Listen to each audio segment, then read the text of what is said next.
Hai, Shalom. Saya Pastor Ramlan di sini. Puji nama Tuhan Yesus, kita dapat bersama-sama lagi untuk minggu hari ini, yang mana kita kembali untuk bersama-sama mendengarkan dan menerima apa yang Tuhan sudah sediakan buat kita untuk minggu hari ini. Baik, Shalom kepada kita semua yang dapat bersama-sama bergabung di dalam ibadah pada hari ini, baik secara fisikal, baik juga secara dalam talian sebagainya. Baik, hari ini saya akan membicarakan suatu topik yang sangat menarik, yang sangat familiar, ataupun yang selalu kita pikirkan dalam kehidupan kita, yaitu mengenai tentang kebahagiaan sejati di dalam Tuhan. Ini topik yang akan saya bicarakan untuk kita pada minggu hari ini. Sebelum itu saya mengucap syukur dan terima kasih buat hambanya Pendeta Joseph yang memberi kebenaran, masih memberi percayaan kepada saya untuk kongsikan kebaikan firman Tuhan buat kita hari ini. Baik, mari kita berdoa bersama-sama sebelum kita mendengarkan firman Tuhan ini. Bapa yang baik, Tuhan Yesus, terima kasih atas kebaikan-Mu, kasih karunia-Mu, anugerah-Mu dalam kehidupan kami untuk hari ini. Kami dapat bersama-sama mendengarkan, belajar, merenungkan firman Tuhan sama-sama hari ini, Tuhan. Terima kasih Tuhan. Roh Kudus, mari berkarya di tengah-tengah kami. Lewat pendengaran ini, Tuhan, kami mendapat kekuatan yang baru, hidup kami akan diubah, hidup kami akan dilengkapi dengan kebahagiaan yang sejati yang Kau janjikan dalam kehidupan kami, Tuhan. Terima kasih, dalam nama Yesus kami berdoa. Amin. Puji nama Tuhan, kita sudah selesai menaikkan puji-pujian dan penyembahan bagi kemuliaan nama Tuhan Yesus Kristus. Saudara yang dikasihi oleh Tuhan di dalam nama Tuhan Yesus, hidup ini adalah suatu hidup yang rentang, hidup yang begitu panjang. Betapa kita ini seorang yang memiliki pikiran-pikiran yang Tuhan letakkan, Tuhan siapkan. Begitu ada suatu tahapnya kita ini digelar sebagai orang-orang yang cerdik, bijak, pandai dan sebagainya. Namun tetap juga kita tidak akan dapat menilai, ataupun tetap juga kita tidak dapat mengetahui di mana ending kehidupan kita. Semua itu ada di tangan Tuhan. Namun kita yang masih dalam hidup dunia ini, kita percaya bahwa manusia itu tidak lari dan tidak akan membiarkan hidupnya itu menderita. Pastilah semua kita manusia perlukan kebahagiaan.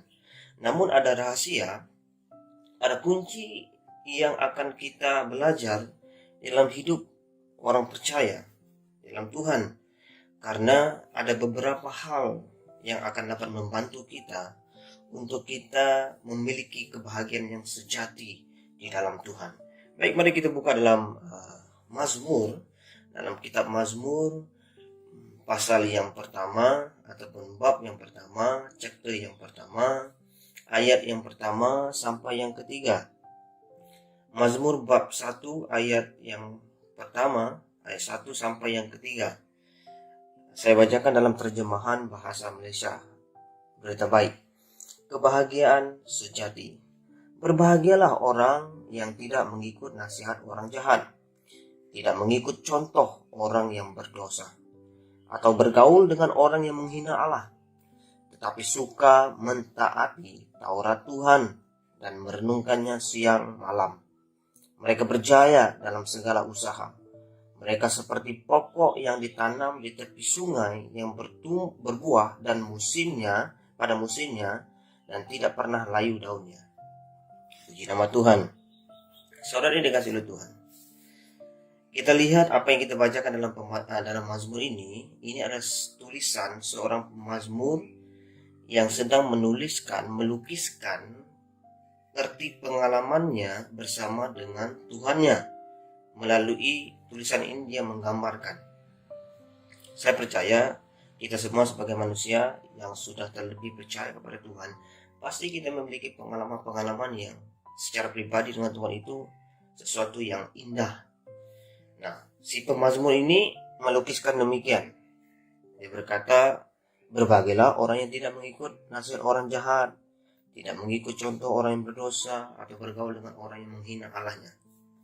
Baik, di sini kalau kita lihat, kalau kita baca secara penuh dalam ayat 1 sampai yang ke-6, ada dua golongan yang dipaparkan melalui tulisan ini. Sebelum saya go through to the point, saya mau kita semua mari merenungkan kehidupan kita selama kita percaya kepada Tuhan, menikmati anugerah Tuhan, kasih Tuhan dan sebagainya.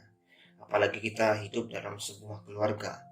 Arti ataupun perkataan kebahagiaan itu, bahagia itu pasti kita mau setiap hari miliki. Nah, sadarkah saudara yang dikasih oleh Tuhan, perkataan ataupun arti bahagia itu punya sifat. Yang pertama, sifat kebahagiaan itu kalau kita lihat secara konteks daripada dunia, itu bersifat sementara. Boleh dikatakan sebagai sifat yang fana, ataupun boleh dikatakan sifat yang akan berakibat, yang ada akibatnya ujung-ujungnya nanti itu kebinasaan. Itu kebahagiaan dari konteks dunia. Dia tidak permanen, tidak tetap, tidak kekal. Jadi dia temporary daripada kebahagiaan dunia. Entah itu daripada harta, entah itu daripada segala keuangan kita, apa sebagainya yang dunia sedang tampilkan hari ini. Namun ada satu konteks yang harus kita lihat daripada sisi firman Tuhan ini mengajarkan bahwa kebahagiaan yang sejati itu yang datang dari Tuhan itu bersifat kekal. Itu bersifat yang mana akan menuntun kita di dunia hari ini sampai ke dunia akhirat nanti dan sampai kekalannya. Itu kebahagiaan yang kita mau setiap hari alami.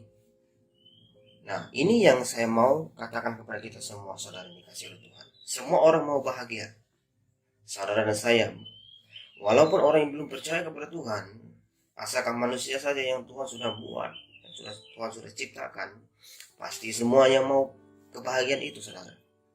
Namun, bagi kita yang percaya kepada Tuhan, pegang perintah Tuhan ini. Dan kita mau belajar apa yang dituliskan oleh si pemazmur ini. Baik. Di sini saudara yang dikasihi oleh Tuhan, saya mencatatkan ada beberapa hal yang akan menjadi poin pelajaran bagi kita pada hari ini. Bagi kita yang hari ini adalah orang-orang yang mungkin saat ini sukar untuk kita gambarkan ketika kita saat ini tidak ada kata bahagia dalam kehidupan kita. Kebahagiaan itu mungkin terjadi dalam hidup pribadi saudara sebagai pemuda-pemudi, sebagai ibu, sebagai bapak dalam sebuah keluarga. Dan kebahagiaan itu harus dibina. Bukan kebahagiaan itu hanya ditangkap ataupun diterima secara cepat, tidak. Itu harus dibina secara proses demi proses. Seperti apa yang kita alami hari ini. Kebahagiaan itu juga begitu banyak yang harus kita belajar.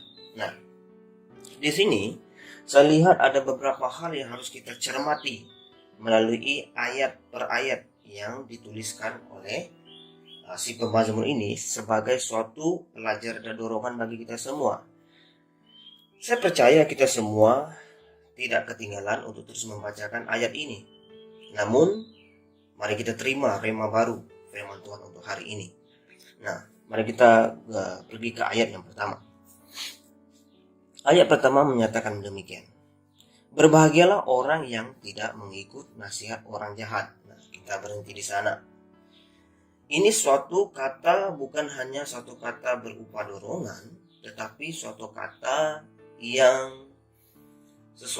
yang boleh dikatakan sebagai suatu pelajaran bagi kita, nasihat bagi kita semua untuk belajar menilai hari ini, untuk menilai apakah hari ini kita sudah menerima begitu banyak nasihat.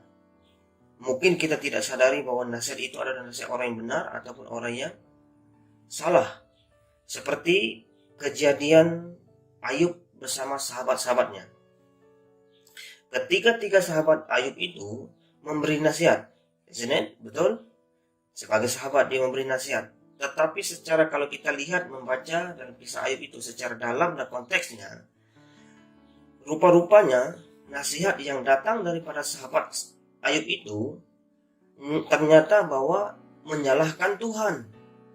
Menyalahkan Tuhan ataupun boleh dikatakan mendorong Ayub supaya Ayub itu terima kenyataan bahwa itulah yang harus Ayub terima. Penghukuman Ayub terima. Nah, mari kita cermati hari ini. Mari kita nilai nasihat yang kita alami hari ini. Untuk memiliki kebahagiaan itu kita harus mengalami proses. Proses yang pertama adalah, nah ini poin yang pertama. Orang yang berbahagia itu, di dalam Tuhan itu, dia memiliki sikap apa? Sikapnya adalah seperti ayat ini menyatakan bahwa orang itu tidak akan mengikut nasihat orang-orang yang jahat. Boleh jadi orang jahat itu bukan hanya sekedar dia seorang pembunuh, tetapi orang yang luarnya nampak kelihatan bagus. Entah itu rekan kita seperti Ayub ini, entah itu ada orang-orang yang di sebalik itu untuk memanipulasi kehidupan kita supaya kebahagiaan kita itu diragut oleh yang demikian. So di sini itu sebabnya firman Tuhan harus kita cermati bahwa kebahagiaan sejati ini akan kita perolehi jikalau kita memiliki suatu sikap yang menilai dan kita tidak akan mengikut nasihat orang jahat. Nah, ini pemazmur mendorong kita hari ini. Mari kita menilai. Dan setelah kita menilai, kita akan bertindak bahwa kita tidak akan mengikut segala nasihat orang jahat. Inilah suatu pelajaran bagi kita. Yang pertama, jangan mengikut nasihat orang yang jahat. Baik. Dan yang kedua, kita teruskan ayat yang pertama tadi. Tidak mengikut contoh orang yang berdosa. Nah, saudara ini kasih oleh Tuhan. Dosa is dosa. Di mata Tuhan itu, kecil atau besar, dosa adalah tetap dosa. Dan dosa itu adalah seteru Allah ataupun perseteruan Allah. Tuhan tidak suka akan dosa. Dosa is dosa. Nah, di sini ada suatu nasihat dan pelajaran yang harus kita lihat dan kita belajar pada hari ini. Untuk memiliki kebahagiaan sejati, kita harus memiliki sikap untuk tidak mengikut contoh orang yang berdosa. Jikalau dia sudah melanggarkan perintah Tuhan, seperti mencuri, tidak menghormati ibu bapa, dan tidak mau mengasihi, tidak mau mengampuni, dan sebagainya, saudara yang dikasihi oleh Tuhan, jangan pernah kita mengikut contoh ataupun teladan yang dia lakukan.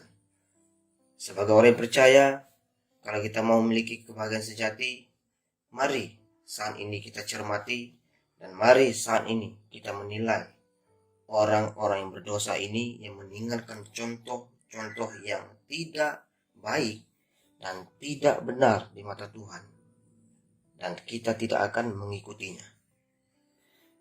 Itu yang kedua, saudara.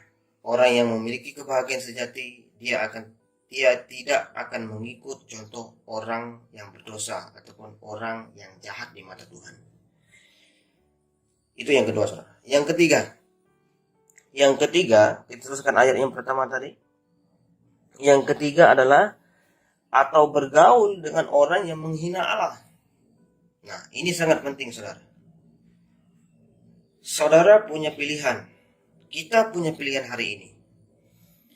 Kita percaya bahwa kita memiliki begitu banyak sahabat.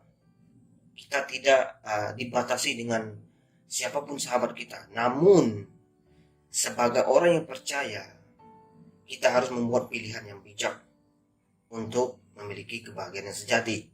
Salah satunya adalah kita lihat di poin yang ketiga ini.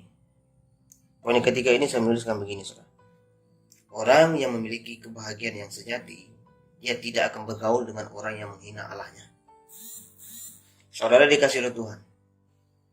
Berbalik dengan kisah Ayub tadi. Saudara lihat bahwa sepertinya sahabat Ayub itu selama 7 hari bersama dengan Ayub ketika Ayub sudah terpuruk dengan keadaannya begitu. Tetapi setelah itu sahabat-sahabatnya mulai menghina dia dan sebagainya dan menghina Allahnya. Bahkan istri Ayub sendiri pun pernah berkata kepada Ayub, "Kutuklah Allahmu dan tinggalkan dia." Boleh jadi demikian saudara, orang yang terdekat sekalipun akan menghina Allah yang kita sembah, Allah yang kita percaya hari ini. Saudara yang dikasihi Tuhan, saya mendorong hari ini, saya berkata kepada kita semua bahwa mari kita menilai kembali dan jangan bergaul dengan orang yang menghina Allah yang kita sembah. Lebih baik kita sanggup untuk membuat pilihan kehilangan orang-orang yang demikian daripada orang-orang yang tetap bersama menyembah Allah yang kita sembah. Jangan bergaul dengan orang demikian. Tidak bergaul itu ada konteksnya, saudara. Bukan kita langsung membenci dia, tidak. Cuma kita tidak ada pergaulan saja, kita menghadkan pergaulannya. Dan kita percaya ketika kita kehilangan sahabat kita, dan kita percaya bahwa Tuhan akan menggantikan yang lebih baik daripada apa yang kita miliki hari ini. Mungkin saudara hari ini kehilangan sahabat sejati saudara. Mungkin hari ini saudara kehilangan seorang yang saudara kasihi selama ini. Jangan putus asa saudara yang dikasihi oleh Tuhan. Percayalah bahwa Tuhan akan menggantikan apa yang kita rasakan kehilangan itu, jikalau kita tetap percaya kepada Tuhan. Dan Tuhan akan memberikan yang lebih baik daripada apa yang kita miliki hari ini. Selain kasih Tuhan, itulah dorongan kepada saya supaya kita semua tidak bergaul dengan orang yang menghina Allah. Itu ketiga poin. Dan kuncinya saudara, ada 2 hal kunci, ada 2 perkara kunci sebelum saya akan mengakhiri firman Tuhan. Ada 2 kuncinya saudara. Kuncinya adalah yang pertama, kita lihat di ayat yang kedua, tetapi suka mentaati Taurat Tuhan dan merenungkannya siang dan malam. Nah, inilah sepatutnya saudara yang dikasihi oleh Tuhan menjadi suatu kunci bagi kita semua sebagai orang yang percaya kepada Tuhan. Kunci yang pertama adalah untuk mendapat kebahagiaan sejati itu kita harus memiliki sikap yang suka mentaati Taurat ataupun firman Tuhan.